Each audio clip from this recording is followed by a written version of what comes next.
It's always in the news. Cybercriminals attacking great organizations, wreaking havoc on the trust of their brand.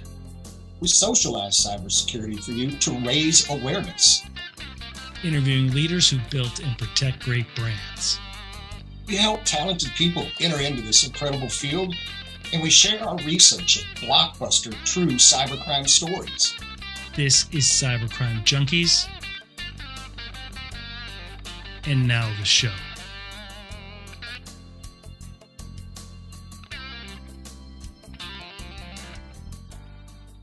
So let's talk about something that is near to dear to our heart, and that is the model of cybercrime, right? Like the business model and things that you've researched. Can you share with us some of the coolest things that you've uncovered? Any advanced persistent threat research, things like that, because it comes every day. It's always in the news, and we like to socialize it for people that otherwise aren't involved in it every day, like you. Share with us what some of your favorites, if you don't mind. Absolutely. Okay. Well, hey. I think what might be fun to do is, hey, I got a couple stories in my back pocket, but I do think maybe we can thread sort of what we were chatting about just a moment ago with a little bit of the Write a Boom conference, because Excellent. hey, I got to speak there. Hey, for some reason they trusted me up on stage with a microphone. And we were focusing on Black Cat. The whole event, the whole conference wanted to be like laser focused on one threat actor and adversary, and that is Black Cat. Sometimes heard as let's talk Black Cat. Yeah, sometimes heard Alpha V, different synonyms, but that's a ransomware gang, if folks just don't happen to know. They've garnered quite a reputation because, hey, they've been beating up victims left and right, causing some carnage. They hit, maybe on a lighter note, one that tugs at my heartstrings. They broke my heart because they hit Five Guys, my favorite. I know, fast food me restaurant. too. I know. When I saw that, I was like, okay, Black Cat is on my list. Yeah, that's just, there's like that's just crossing a cultural boundary. Yeah, don't go there. You want to hit critical infrastructure. You want to hit NASA, the White House, FBI, InfoGuard. That's bad. But man, you go after Five Guys, and you've really hit the heart of the security community. Well, I say that in jest, not to trivialize or do anything. I know to minimize the impact and effect of it. But they made some crazy and wild innovations in a strange way. Their ransomware encryptor, or the whole builder, is written in Rust. So for the nerds and geeks listening in, hey, one of the cool new hipster programming languages for like Rust Lang, and it's fast. It's crazy fast. It's wild, and it's got all that memory safety. So when a lot of folks say, "Oh, that's a certain amount of feat," like, hey, that's a certain achievement in building this thing in Rust. But anyway. Sorry, what they had asked me to try and focus on was to bring out a talk presentation titled like Inside Remote Access Markets and the Access as a Service model. Because we can talk about, the execution of Black Cat. We can talk about their initial access, hey, vulnerabilities, open weak RDP, crap like that, yada, yada, yada. But at the end of the day, ransomware actor gonna drop ransomware, right? Makes sense. So the question is, what are the other ways that they communicate, and how are they working with affiliates or other programs and all those brokers that make up cybercrime? So I got to dig into some of the fun, shady, spooky, forums and underground syndicates that folks might be familiar with. And a lot of these might be low tier, even. Some of that stuff that's more private and higher class is probably going to be an internal Jabber communication or talks or Telegram. But the stuff that ends up on the forums, like xss.is, exploit.in, there's cracked.io, I think, raid forums when it was a thing. I think that got seized. But a really cool one is breached.vc. And those are the ones that you'll see pictures of when Twitter or Mastodon folks share some like anime looking girl with purple hair as a profile picture. Anyway, Black Cat was present on that forum and would have a whole lot of posts that say, hey, look, if anyone is interested, you can go grab the compiled renditions of Black Cat or Xmatter, their exfiltration tool. and you can go Really? take a look at our shop. And if you want to go buy it, and here are some videos that show you how to compile and build it. Here are some videos that show our leak site. And I thought, this is really weird. So they productized it and were advertising it as they were executing it. Oh yeah. Oh yeah. Yeah, And which is not uncommon. You look at Lockbit 3.0 and places Absolutely. like that. You're right. And I thought, okay, let me drive this point home to the audience or whatever, that like Mhm. ransomware is one thing, and it makes a whole lot of news and headlines, and everyone's talking about it because it is a big threat. But I think what folks don't always often think about are the initial access brokers. And to push that a little bit even further, what they were thinking, like, John, we want to educate the community on like the wholesale access markets, where you've got a fella who says, hey, I've got the data breach from LinkedIn, or I've got whatever info that was scraped off of Twitter or whatever company, anything on a recent breach and incident, and I'm selling it. All 9 million database entries with social security numbers, addresses, bank info, whatever they happen to have. And we'll sell it wholesale, like a Costco or a Sam's Club or a BJ's. Lower market price, Right. more bang for your buck. Right. Because they buy all of it, right? Yeah. Or they buy a substantial chunk of it. So that's what Black Hat is kind of like creating that wholesale market. Well, it's interesting that we've seen them at least play in those pools. Mhm. I don't want to go so far out on a limb to say, hey, they've made some of those purchases, because they may very well Right. have. But I do want to draw that point, and that ransomware is certainly a threat and it's a booming industry, but there are info stealers like a Raccoon malware or Right. Vidar and Redline that isn't even booming, even more blossoming industry, because hey, they open the door for everyone else. Yeah. What has your research shown about who the players are in Black Hat, if we know? Like, is there affiliation are they sort of yeah, are they Yeah. coming from the Conte breakup? Are they coming? Are some of these guys from our evil? Like, where do some of these guys made up from? I believe that they are one of the successors of our evil, and I think what would have been Black Matter just as well, Yeah. or at least pieces of it. It's really weird and hard with pointing at threat actors and groups and adversaries, because it's a guess ultimately until you Yeah. get some more. I was just asking because maybe you see some similarities in code or some similarities in tactics or some of the language that they're using or something. I didn't know. No, I wish I could give you a better answer, but it's funny when they sort of have some shockwaves or they make some drama in that cybercrime community. There was a post from Conti, I think even on their dark web, onion, leak site, whatever we want to call it, that had said, hey, look, I've worked and I've chatted with the other groups like Black Hat or even Lockbit, and they're scammers. They're kids. They're not professional. They don't work in the business that we do, because we take care of our customers, as they say, Right. quote unquote. It's their branding. It's Yeah. right. It's their branding for their for their whole identity.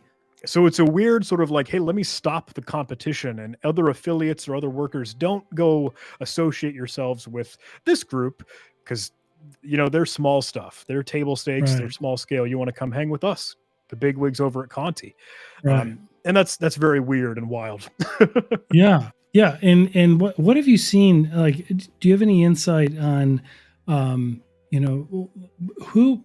Let me ask it this way: who are some of the most prolific ransomware gangs out there today? I mean, clearly there's Lockbit 3.0, right? Right.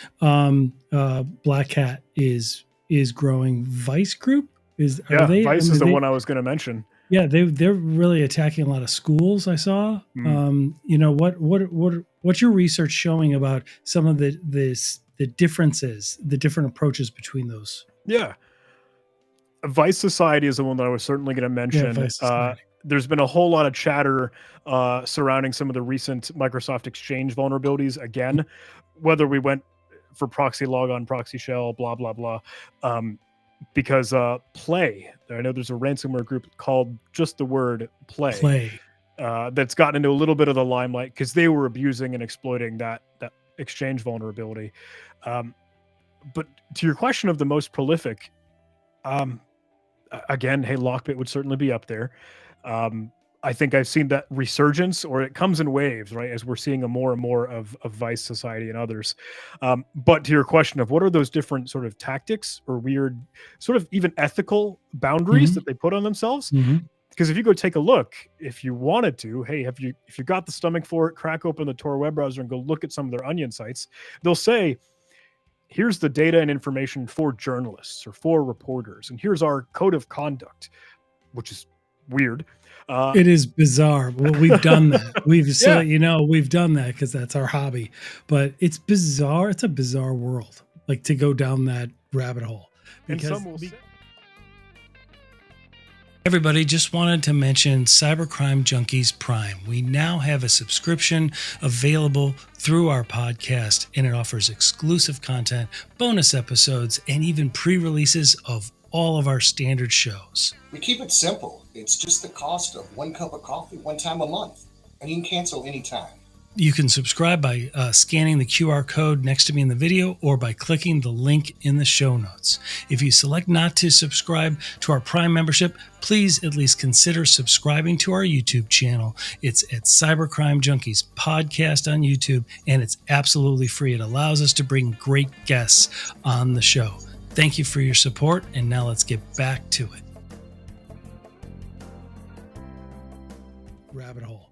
And some will say, because some of them hold themselves. That's what I was asking, because you live in that world, and some of them are like, well, we're very, you know, we have honor and ethics and drive, and I'm like, seriously, you guys are like bankrupting businesses left and right. Like, what do you do? Like, really, you believe this stuff? But you know, they're trying to differentiate themselves, right? It's like the new age ransomware. Come do business with us. They have like professional videos on this stuff. Pretty cool. In a weird sort of like sportsmanship, they'll be like, hey, you know, we won't go after charities or nonprofits. We try to avoid hitting hospitals or schools. So that's crazy. So to thread it back a little bit, if I may, again, back to Black Cat and Elf V.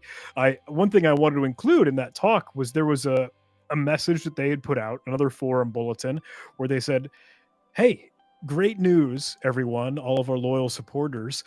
We have done a great big undertaking, and we have gone and indexed and cataloged all of our leaked data. So all of the victims that we've already exfiltrated some data out of, now it's all searchable.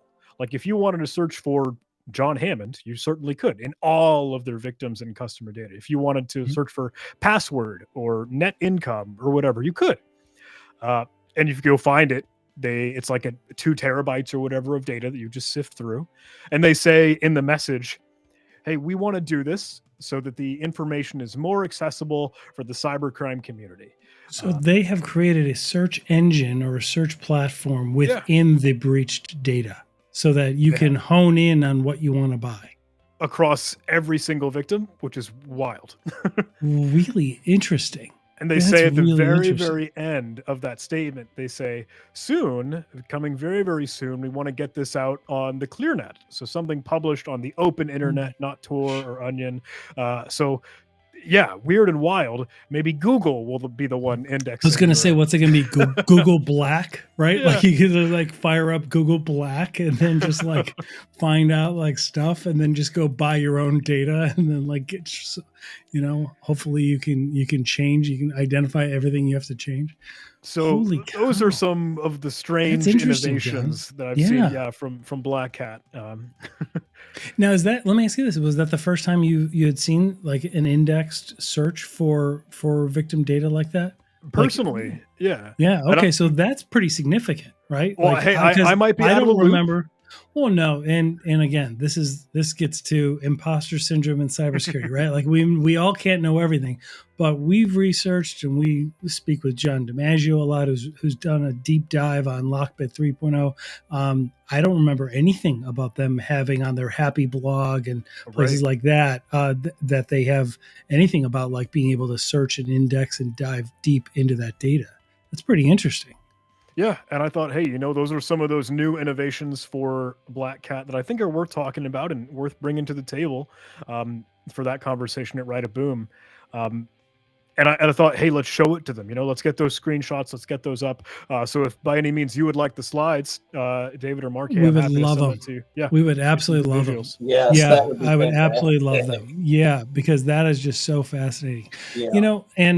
And for people that are in charge of securing organizations and their brands, like when you guys research all of this and when we go on the dark web and we're trying to understand the personalities, the variations between these cybercrime organizations, it's not to glorify them in any way, right? Like Yeah. it is purely because if you don't understand who the aggressor is and how they think, what they're motivated, what their tactics really are today versus a year ago, you're not going to really be able to adequately defend yourself. I mean, is that fair? Absolutely.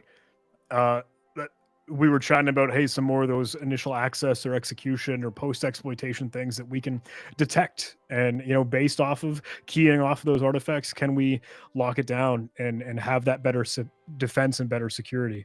But you're tugging on a really interesting point there, because it's when we bring this stuff to light, we don't want to be encouraging or emboldening and just encouraging even more cybercrime Right. and hacking. Right, But it's a exactly. wild thing, because I wonder. I if mean, it to me, I look happens at naturally. it. Yeah. To me, I look at it like some of it is like when I was watching Revil or Arevil, whatever they want to pronounce it, they say it in Russian, so it doesn't really matter anyway.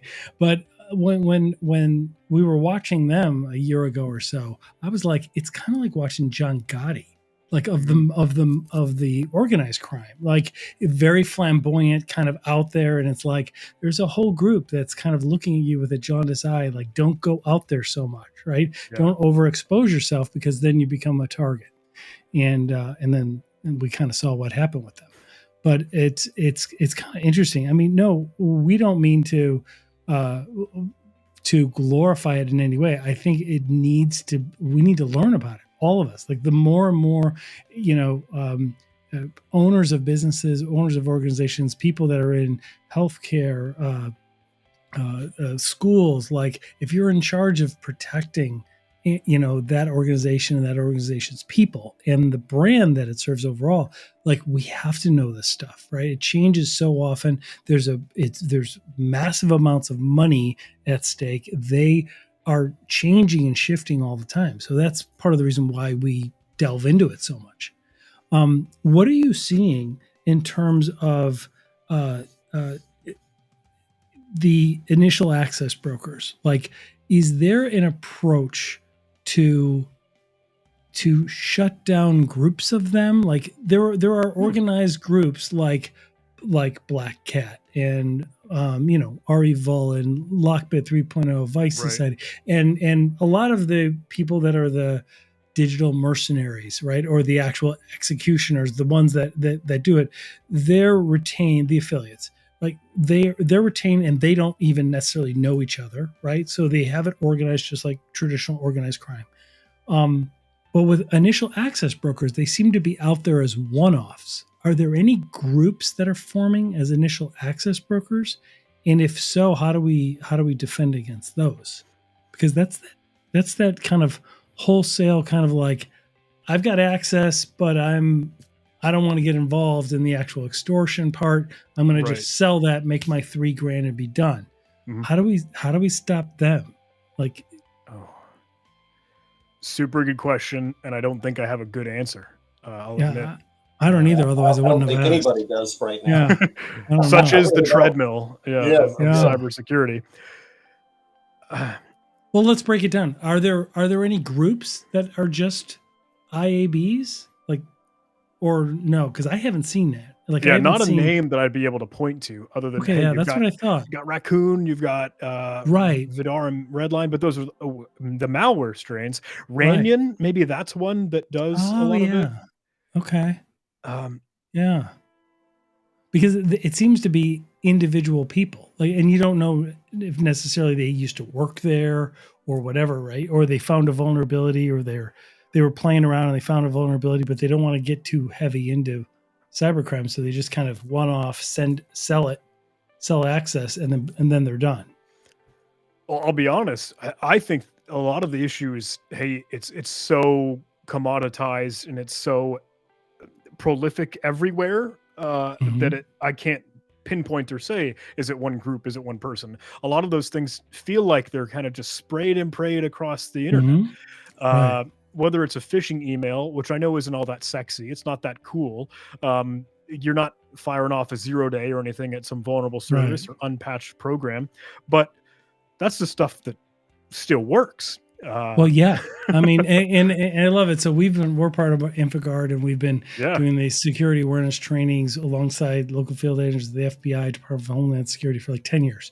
And I got to tell you, I love it when we're approaching somebody about, will you just let us train your people? There's no cost. Just let us train your people. And they're like, we know not to click on links. We know what to look for. We don't need that. And I'm like, if you guys knew, then it wouldn't be the predominant cause of all these breaches. Like, Right.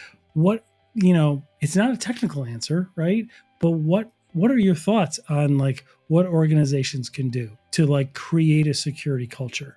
I was hesitant on asking you because you're so keen on the technical aspect and driving that, but from a culture standpoint, what do you see would be a best practice? Ooh, okay. Super good question. I think it's kind of fun because, look, I've received those emails. Like, I've gotten some of the weird, definitely sketchy emails that are oftentimes masquerading as like even a Google Drive file share request, or hey, they Right. sent you some way, someone that looks like it'll slip under the radar because it's from Google, quote unquote. Mhm. Anyway, to drive that culture, I think it's something that you shouldn't have to be embarrassed about. Truthfully, again, just for my own business or my company that I'm with, Huntress, we make fun of it. we have a Slack channel. We have Slack that we're all in every day as a remote company. And whenever someone gets either the weird text message or the weird Instagram outreach, or even the silly email that says, "Hey, this is your boss, Kyle, CEO. Can you please bring me those gift cards?" Please give me. We do this exact It's same such a thing. joke. We Yeah. do the So we exact just same make fun of thing. it. We're like, and sometimes I give kudos to my guys who like play with them a little. They're like, oh yeah, Yeah. I'm in line right now. Like, what dollar denominations? Like, what do you Yeah, need? which Like, denominations would you like prefer? how many? Yeah. Yeah. Well, I mean, just to keep their attention, because that way they're not bothering somebody else. It's a good Like, just scam kind of baiting. keep them, just keep them online. Yeah. So is there a formula, or is there something that you see that helps an organization like kind of improve user awareness? Like, to me, it's a whole host of things. To me, it's more a cadence. It's Mhm. more of a cadence than anything else. I think a lot of organizations don't know where to start, and they have to do something. So they have onboarding compliance training. So when you're learning about harassment and how to be a good manager or how not to like steal funds, then you also take here's a fish and don't click on links, and then you start your job for 3 years and you don't get trained at all anymore, or maybe it's once a year, and none of that to me. I mean, it's good that they're doing it, but none of that to me means they absorb it and they change their behavior on a consistent basis. To me, it has to be like ongoing job embedded. It needs to be something that they make fun and that they make it kind of regular. It's professional development is what it needs to be. Yeah. Oh yeah. Yeah.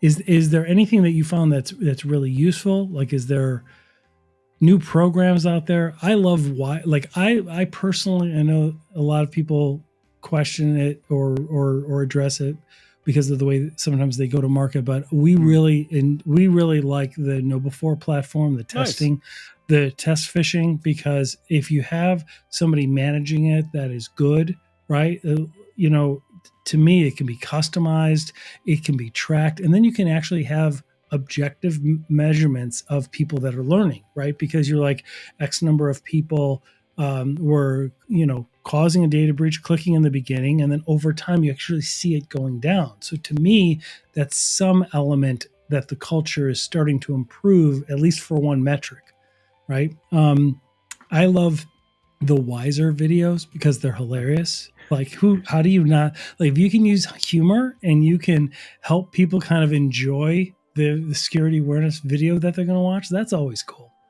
Is there anything that you're seeing that you found kind of useful for organizations? I'll be honest. I think you touched on the best or the most important part, because when you get into the whole conversation of a whole lot of the security training or getting users a little bit more educated, there's always a certain amount of rough edges to it. And a Mhm. thought leadership thing is like, hey, at the end of the day, people are going to click on a link. Like, yes, okay, I think we're a little bit understanding and accepting of that, and we don't need to make it such an awful, egregious thing. We can never blame the user. Uh, I'll agree with that, but it's still good to have those steps that we can take to improve the situation. So, understanding and accepting when there is a fault, it happens, but let's still try to board up the windows the best we can with Right. your, as you mentioned, continuous. Hey, let's get some of those phishing emails scheduled out and have it be managed by some other individuals that might be able to keep it current with the real threats in the real world right now, Mhm. and have some fun stories on that if we'd like. I don't know how much time we have together, I would but love the floor is yours, my friend. Yeah. Yeah. oh, Let's go down that rabbit hole, or let's finish your thought, yeah, but to then let's rest go on down that that at road. least. Let's see if I can remember where I'm going here. I did want to drive the point home that while we're trusting the user and understanding when there is an issue, having a lot of that in the moment things to be able to help fix it is a good thing. But the metric is the most important thing, because if you Mhm. do a fish test and you say, hey, look, 60% of users click the link, haha, point and laugh, you dumb people, Right. that's one thing. Do it again next month, do it again next year. What's going to happen? You want to make sure, haha, you don't point and laugh, we've increased Right. that number, we've changed, we're seeing the impact. uh Exactly. yeah, it's got to be actionable and Right. driven with that. Yeah, absolutely. And I think that's where creating a baseline in the first place is so important, right? Because the people are coming from different backgrounds, different levels of security awareness, different technology adaptation Oh, yeah. levels. And so, and every organization is different, but just kind of figure out where your baseline is and then measure to that baseline. Like, let's watch to see how many things. And that's why I think somebody that knows the industry, managing that is really key, because to us, like being able, for example, like a easy example would be, okay, well, if you just use the template ones, okay, well, sending a Facebook email to your work email isn't really, you're going to know that's a phish. We don't Right. get Facebook emails at our work email. Why would we get one? Right? You see that, you kind of know that it's a phish. I don't even have to read it. Right? But when you customize it, and let's say you use a certain vendor for something, or you're in accounts receivable or accounts payable, and you have a certain HVAC vendor, and you can make it seem like it's coming from a vendor that would be being paid right now or something like that, then all of a sudden you're like, well, right? Like now it looks like it could be legitimate. And I think still clicking on the link, so long as there's red flags in there that they should be watching, kind of shows they're distracted, they're not paying attention. So how do we focus on training them? That's really good. But you had some stories on that, so I would love to Yeah. explore that. Just a fun fact before we dive into one of the stories and anecdotes. The Huntress again, and Mhm. not to by any means make this a commercial or advertisement, but No, we we had just love Huntress, recently. dude. I think what you guys do is fantastic, especially the work you guys are trying to bring it to small businesses. To you're trying to socialize it, right? Yeah, And what you guys do is very complex. It's very advanced, and to be able to bring that to more, to open up the access to it is honorable. I mean, that's what it's all about. It's a well, thank tough you. task. It's a tough task.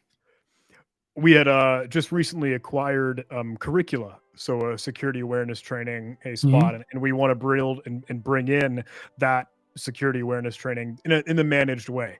Hey, you just kind of set and forget it. Yes, we'll trust that those phishing emails happen, and then once, hey, someone is a little bit delinquent, hey, we can automatically enroll them in that training. We have and their episodes or their videos for that training is a little bit more animated and fun. A couple of characters. Hey, we've got a 5-year-old hacker, a girl named Dee Dee, and she's the one causing mischief, sending phishing links and stealing cookies, two-factor authentication, yada yada yada. So it's a lot of fun, and we're very very excited to kind of keep pushing on that. for some of the security awareness stuff. That's great. That's excellent. So when we talk about, you just mentioned cookies. So Yes. what advice can you give to people when they're going to websites and they get that initial pop-up and it says, accept all cookies, reject all cookies, adjust it, right? Adjust the settings. What advice do you have? And why is that so important for people to understand? Because when we explain it to people, they're like, I had no idea. They just always click accept all so that they think they're not going to be able to access the site if they don't. And I'm like, that's not accurate at all. And so can you share with us what advice you would have? The boring basic advice is like, hey, just look at what's in front of you and be cognizant and think. And I don't know, if it looks like a scam, it is a scam, right? If it looks illegitimate or not where you were, you didn't need to go there. If you want to avoid, hey, even just simply clicking your mouse, sometimes if people are willing, hey, just hit Alt F4 on the keyboard or like Alt Space C and make it go away. You don't want to accidentally or even whatever, I don't know, don't need to interact with it. So maybe that's a scrappy or a boring answer. Some folks, that's actually a really good one. That's really good. Excellent. But anyway, if I may, a fun story that could lead to some phishing and hopefully scratch your advanced persistent threat itch I know you're curious about. And I don't know if anyone listening in might already be familiar with the story, but it's a wild and doozy one because so Huntress, a day job, right, was taking on a new trialing partner, a new organization, a new business that we wanted to kind of help provide for, and they're trialing. They're entering the first day of their 21-day trial, and this is a relatively influential or important or person of an organization of an amount of authority, not like a 3-letter agency or any of the big buzzwords, bigwigs, but a research agency that's trying to think on, hey, what does the world see for foreign relations, including that with weapons, with nukes and arms. So the stakes are high. So the stakes are high. Yeah. So we found one of our analysts was digging up and called some of the other researchers and other nerds and geeks in. And we said, hey, I found this weird looking update. I found this sort of scheduled task that's just called Google Update or whatever. But it is a Visual Basic script. So for the nerds and geeks, that's one of those Windows languages that will just automatically run.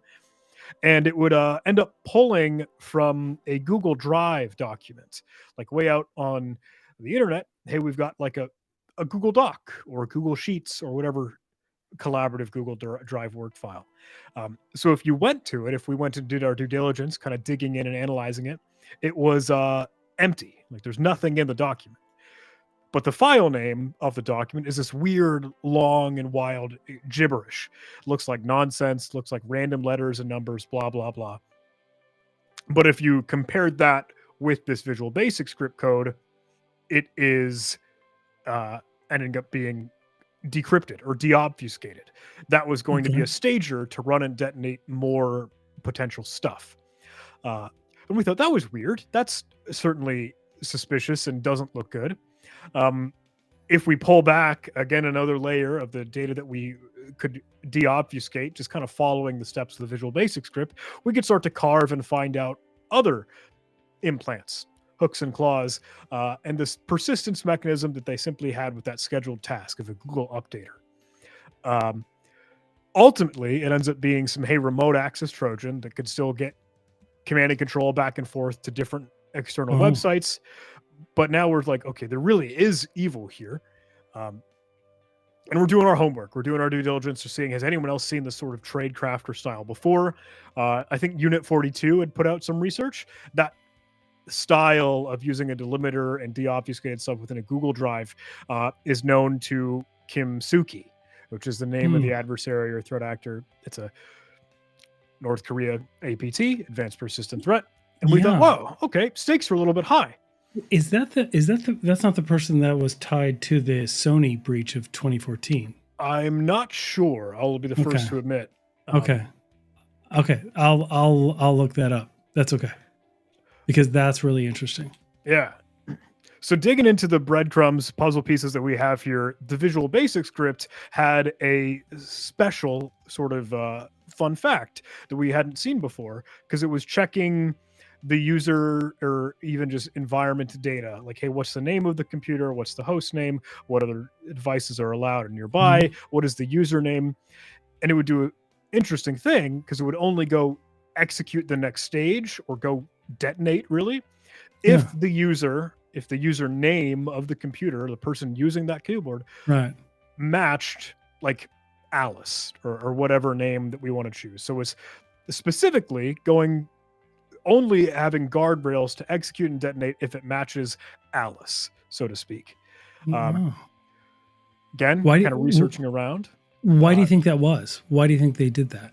So this Alice person doing our research online for this organization is one of those head honchos. Hey, they're one of the leaders. They're one of the key decision makers and persons of power within that organization.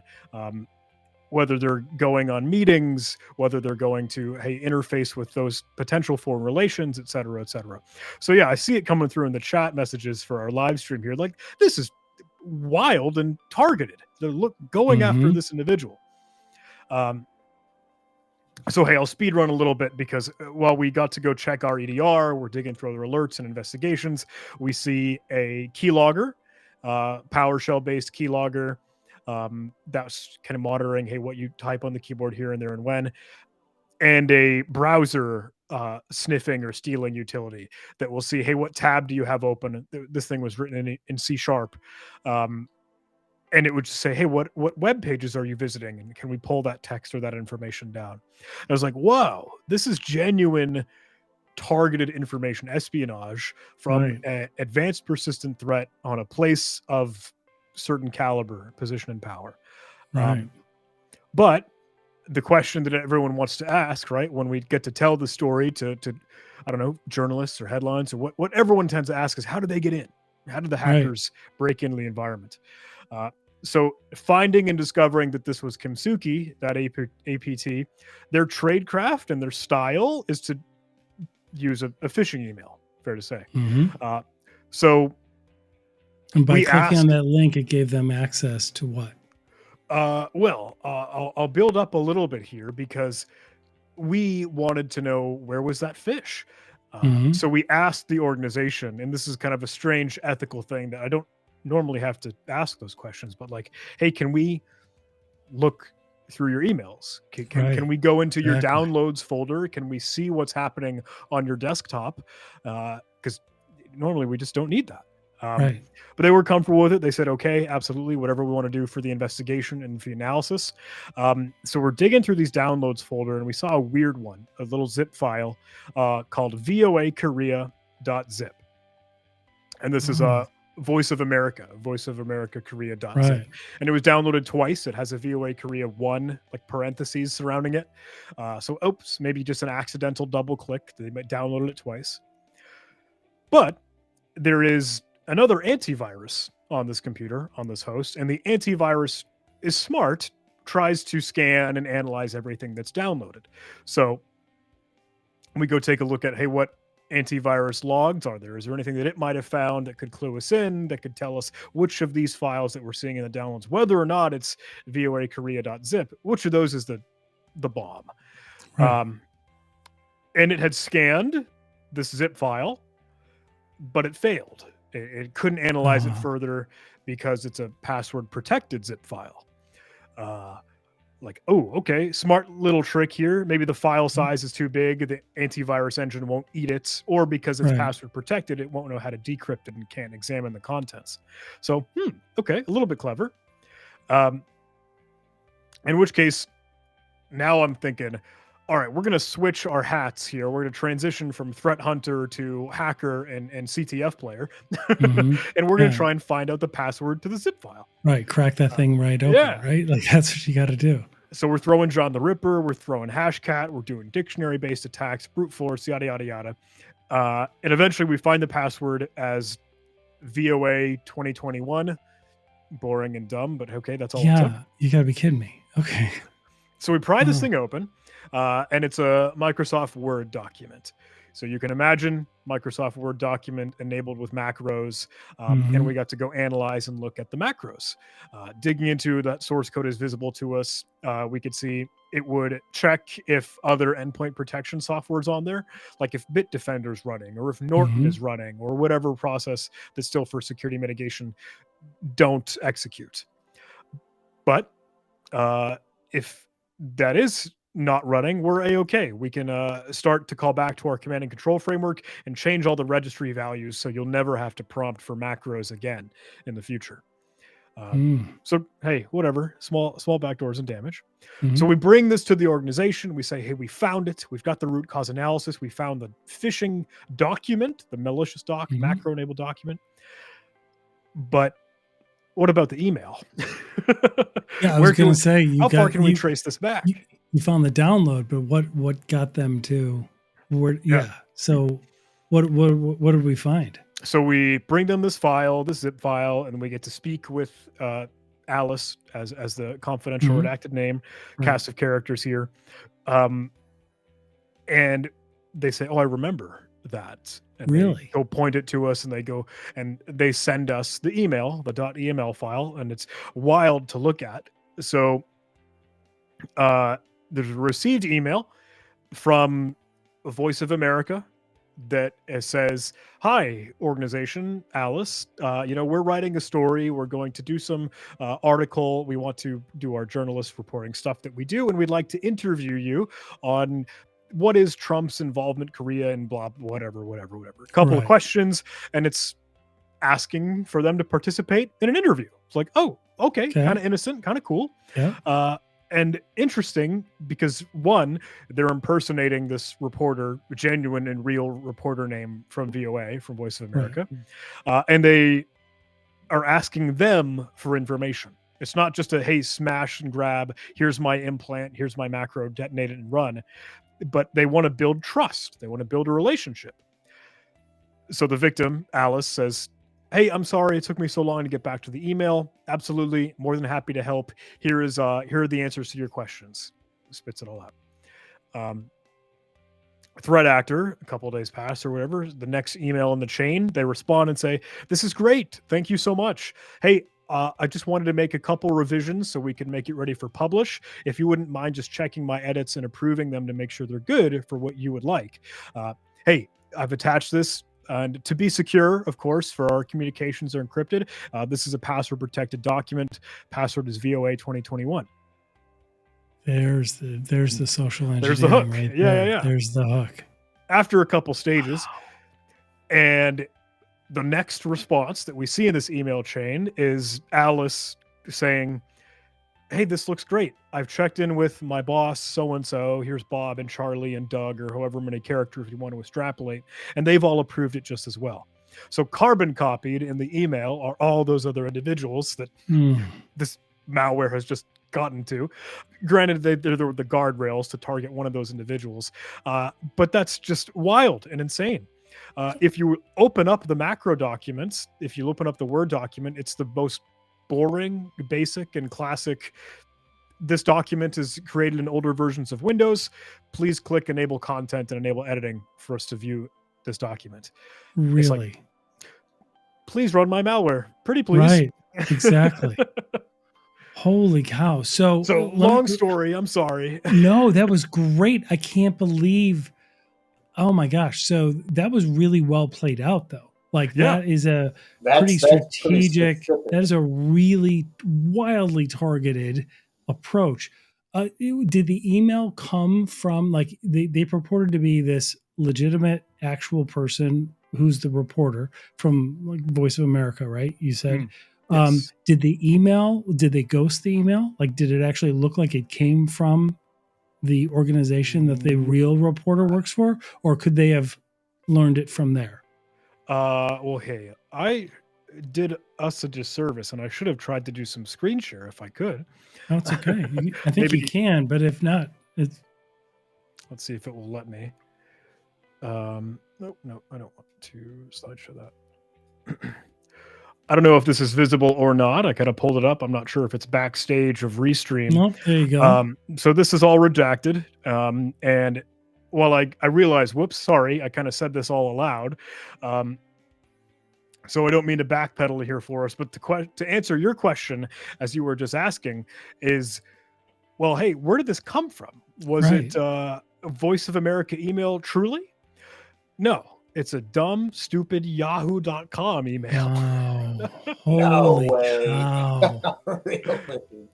And that, oh man. Wow. Wow. Wow. Um, Holy cow. And here is the hey, thanks so much. Very good material. I did rearrange it to be secure. This is protected. Yep. It was a OneDrive link to download it. There's the password right there. Voice of America 2021. Oh my gosh. She responds, hey, I've checked in with Bill or Bob or whatever character we want. He says he's okay with it. And truthfully, this is not new. Right. So did again our homework, due diligence, reading about this thing. Hackers using this sort of style of lure, even been around 2020. If you want to dig into the article, that is Miss Cho, who is the impersonate and real person, genuine reporter, actual journalist. They just took her name and were masquerading as that. Wow. But I bet if you look at her contact info, it's not yahoo.com. Right? No, she's actually got a Hotmail account instead. So you mentioned something interesting, and that is to enable the macros, it was really the this is an older version of Microsoft, right? Is it okay to open that up? As soon as you click on that, that's enabling the malware to run. Yep. That will really. So I pulled that up. I don't know if you can see it here. Just super simple, super easy. And again, I just always kick myself as whatever, I don't know, thought leader, quote unquote, or some person in the scene to keep screaming and shouting about, like, stop, don't, update your software, patch, use multi-factor authentication, use strong complex passwords, don't click on email links. It sounds so boring and dumb, but if please click on my malware is literally all that it takes from an advanced persistent threat. Right. And we wonder why, right? And we wonder why we're losing the battle sometimes. Holy cow. So what are you showing here? Oh, I'm sorry. So these were some of these, again, guardrails that would say, if this agent or if Bitdefender or Norton or whatever is running, don't do anything, just bail out. But otherwise, in our ELF statement, that's when we start to stage all those registry things. And goodness, guys, I'm super sorry. I should have put up some sweet show and tell a little bit earlier. Oh, it's okay. Well, now we just have to have you back and do a whole show. No, this is amazing. This is so interesting. You bring all your cool toys too. That'd be great. So okay, here, username was checking for Bob or whatever in that example. Targeting one specific username. That's what you mentioned earlier, right? They were going after the one person. And otherwise, quit. Yep. Holy cow. That's just amazing. Yeah, we'll have to do a show and tell episode. I got a feeling you got like a whole treasure chest of stuff you could share. Holy cow. Look at that. But hey, if folks are curious, more of those war stories and fun kind of things to banter on about, whether we're chatting about Black Cat and some of those ransomware things, or whether we're chatting about, I don't know, other things that hackers might do. All this stuff I kind of like to sing and share and tell those stories. Huntress is exactly, I see in the chat, Ray mentioning, hey, Tradecraft Tuesday is a show that we end up doing that's no product, no pitch, no fluff. We just kind of want to be able to bring some cool stuff out to talk about tradecraft, to talk about what enemies are up to. Absolutely. And that's totally free if anyone's interested. No, absolutely. And we'll have links to all of your information in the show notes when we release this as a final episode, as well as the show notes for the audio podcast. Holy cow. That's amazing. So I can't let you go. I know we're time is running, but I can't let you go until I get your input on the use and what you're seeing so far at its inception stages about ChatGPT and OpenAI and leveraging AI. I mean, to me, there's a lot of benign and positive experiences and uses for it, and there's a lot of nefarious uses for it. What are you seeing? What insight can you share with us about it? Okay. So hey, I know that could be an entire discussion. That could be an entire series. There's a lot to unpack there. Yeah. Well, so I'll be the first to admit, I have not yet drank the AI revolution and machine learning and Chat GPT. Really? Change of the I've not drank the Kool-Aid. Well, let me add an asterisk here, because I have seen, and even Kyle, our CEO, right, and others that have gone and said and told folks that I agree with, for the bottom of the barrel, for the script kiddies, for hey, the low tier and sophisticated, quote unquote, though nothing really is, for the unsophisticated actors, yeah, it's going to be cool because you can rip out code and you can quickly put the pieces together to maybe make some toolkit or something that you'd like, but it's not gonna invent the next 0 day yet. It's not going to be anything that's what I wanted to get at. Right. Do you see it? Do you see it creating polymorphic malware or 0 day? Not yet, right? Not yet. Truthfully, and maybe that's just a John opinion. I could very well be wrong. Don't have a crystal ball. Can't see the future. Not Nostradamus. But I don't know yet. So here, if I may, there are a whole lot of fun conversations that we've been having about Chat GPT, and I like to poke fun at it because everyone's chatting about it. So when I gave this presentation of Black Cat and the ransomware just over at Write a Boom, when I said, "Wow, it's so cool and hipster that they're writing in Rust," you know, they're doing ransomware in the new hot language, and I thought that would be cool, but what if I just asked Chat GPT to do that for me? Oh my gosh! So. Chat GPT, if you say, "Hey, would you please write me ransomware?" It says, no, I can't open the pod bay doors. You know, I'm not going to do that for you. That's unethical. That's not what our humanity needs. But if you say, "Could you please give me code in the Rust programming language that recursively loops through and iterates through files in the file system, encrypt each content with AES 256, and you give it more of the tactical details, it just spits it out for you. There you go.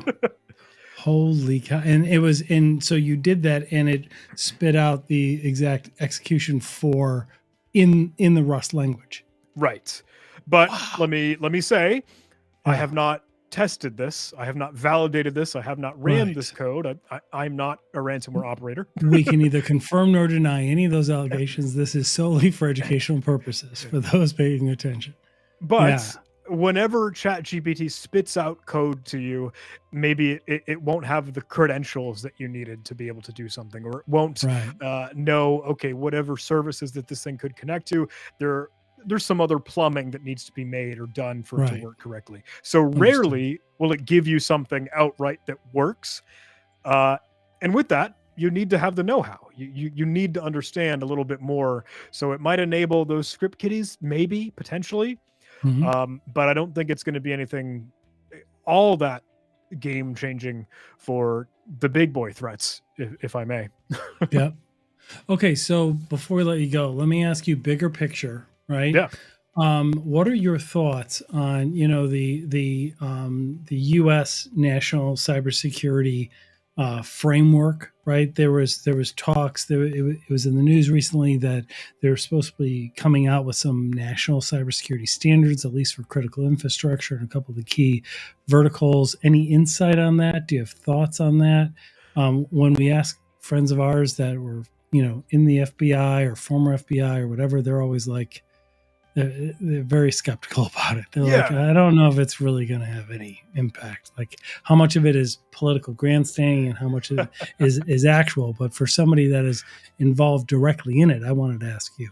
Oh, what a great question. And thank you for that backdrop in context too, because I'm another one of those fellas that says, hey, I've been in seeing the whole maybe Coast Guard or government or military side, and I might be a little bit jaded, might be a little bit pessimistic. I don't know. But as you mentioned, grandstanding or just making talk, the hot air that comes with it, PR stunts. I don't know. Let me redeem that, because I think in that more optimistic and real genuine stance, I think a lot of times when we ask ourselves, okay, what are we doing? What do we need to do next? Are we moving in the right direction? And we just do that gut check, either as a nation, either as security, either as professionals in a company and business. Whenever you ask that question, I think you aren't gonna know what's next for the future. You aren't gonna know what's on the horizon. We can try and predict it, but a plan is only so valuable. So some of those new, either legislation or regulations or the task force that we build and put out together, I tend to be really optimistic because I'm thinking we're trying. We're putting in the effort forward. Whether or not we're moving in the right direction, I don't know yet. And we don't know yet. But the difference is that we're moving it to begin with. We're making that change at all. So I think the collaboration, would you agree that the collaboration between the private sector and the security community and the US government is so key, right? Because oftentimes we're out there operating, breaking things, learning things, seeing things, and we don't know what the public sector is actually doing, right? Yeah. And just to have an initiative to more than just on paper, but to actually have those coalitions that kind of drive it together, I think it would be fantastic. I think it's the only way we're going to get a handle on it, right? Agreed. It cannot be stovepiped. Look, it takes everyone playing in concert. It takes a whole village. It is a team sport. I've seen CISA and their Shields Up initiatives. I think they've been doing an incredible job, and I think really moving mountains to get the togetherness in the community better between private public partnerships. So hey, maybe that's a fine way to kind of bundle this thing up. We're moving in the best direction that we know how to for now.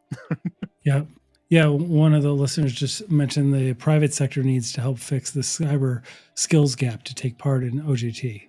Oh yeah. So excellent point. It's another can of worms. Yeah, exactly. Right. Because there's such great need, and there's so many open jobs that are out there. We need to get people on board, right? Maybe not, exactly what the employer would think, but they need to be engaging these people more and more. That's fantastic. Yeah. So hey, what's on your immediate horizon, John? Share that with us. Tell us what's coming up. I have another road trip, some more travel. Going to go speak and try to do some security stuff over at RootedCon, which is way over in Madrid. Really so cool. That'll be quite some That's fun. Neat. And then the Cayman Islands, a B-sides I want to jump over to. There's a ZeefCon over in Poland. So I'll be honest, I'm in a little bit of like a world tour, I guess. Yeah, I don't know. That's great. That's really cool. That's really cool. Are you going to share that on your channel, or are you going to be? I'll certainly try to. Yeah. Yeah. Well, we look to see that. Everybody check out, if you haven't checked out John Hammond's channel, you're probably one of the 5 people in the US who have it. So get on board and check out his stuff. I've learned so much from you before ever meeting you, and then being able to speak with you in person. It's honestly an honor. So thank you so much for everything you do every day, and then for spending some time with us, John. We really appreciate it. Thank you so much for the support. This was a real treat and an honor to be invited just as well. So thank you all. Thank you so much. All right, everybody. We'll see you. Thanks, John. Appreciate it, sir. Take care. Hey, well, that's a wrap. Thank you for listening. Our next episode starts right now. Please be sure to subscribe to our YouTube channel. It's free. And download the podcast episodes available everywhere you get podcasts. To support our show and get exclusive pre-release episodes and bonus content, please subscribe to Cybercrime Junkies Prime. Link in the description and show notes. And thanks for being a cybercrime junkie.